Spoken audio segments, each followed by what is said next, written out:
Hi Ultimate Gardeners, welcome back to Ultimate Gardening. In today's exciting sprouting video, I'm inviting another young gardener to the channel.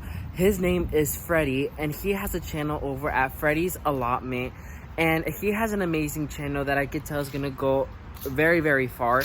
He loves doing things in the garden and loves documenting his gardening journey on YouTube, so make sure you go check him out. I'll be leaving all his media platforms down below for you all to check out, so make sure you go follow him, tell him I sent you guys over there to his channel.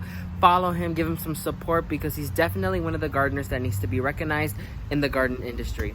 So Freddie's gonna cover over 5 crops that are low maintenance and easy to grow. So without further ado, here is Freddie from Freddie's Allotment. Hi Manuel, thank you very much for letting me on your channel. I'm thrilled to be here with you today, but today I'm going to show you 5 low maintenance crops which you can grow next season. Let's get to it.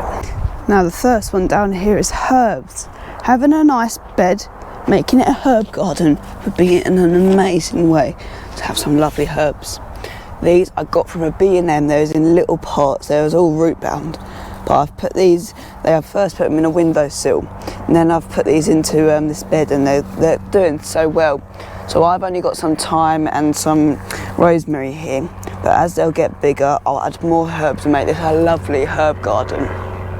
But they are so easy to grow. You just whack them in, give them a water, give it an odd weed every now and again, and you will get amazing herbs year after year. Crop number 3 is potato spuds. Now these are my crimbo ones, my Christmas ones, and these are main crops, which means I've had to earth them up. But if you put in early crop potatoes, you shouldn't earth them up. Well, you can, you know, but I've earthed these up, which means I've just put more soil around the base of the spuds to stop making any potatoes go green. And if I see any potatoes, I'm just going to have to buy some compost to put on top to get rid of them. But that's all right. These are super easy to grow. I'll be harvesting these when they sort of go dead around Christmas time, where the ground is not frozen, but it's a lovely day today, even though autumn and winter is just seconds away, it feels like. I'll harvest these when the ground isn't frozen, and these will be on our Christmas plate. Yum. I've now came into the greenhouse here, which as I showed you my herbs, these were the window boxes which I put in when I first got them. I've filled up the windowsills with some more better organic peat-free compost. I've got some red lettuce here, some radish and some turnips here. Turnips need thinning out, these need thinning out. I'll get around to that today. But these radishes, they'll be ready in a matter of weeks, probably about 2 weeks. They're just so quick growing and they're so easy to do.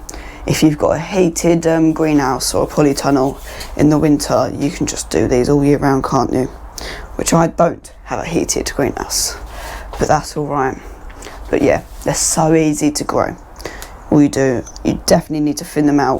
What I mean by thinning out is to take a few of them out. I know it seems a bit brutal, but you're going to have to if you want some decent sized lettuce, which I think I might. But these are quite small grown grounds in here. Now this doesn't count as a crop within food, but I'm going to add it in for you.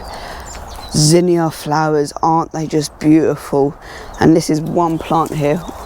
Oh no, there's 2 plants here, but look how many you get off just 2 plants. I've been a bit laid back this year with my deadheading, you know, but look, aren't they beautiful? They're lovely orange and red flower heads, and there's more on their way, but they are just such beautiful plants. So I hope you enjoy growing these crops next season, or I don't know if any of them are that hardy during the winter, plastic cushions, but I hope you have the best time growing them. You see I've got these zinnias absolutely everywhere. I've got the pink and the yellow flowers. I just think they're such beautiful things, but I hope you enjoy growing them, and I will see you next time. Bye-bye. Thank you so much, Freddie, for partnering with us on this video and sharing 5 amazing crops that are low maintenance and easy to grow. This video was dedicated for not only beginner gardeners, but gardeners who want to incorporate kits and get their hands in the dirt and start their own gardens. So thank you, Freddie. Once again, all his media links will be listed down below in the description box below. Thank you all so much for watching. May God bless you and your entire family, and never forget to grow big, Ultimate Gardeners. Bye, everyone.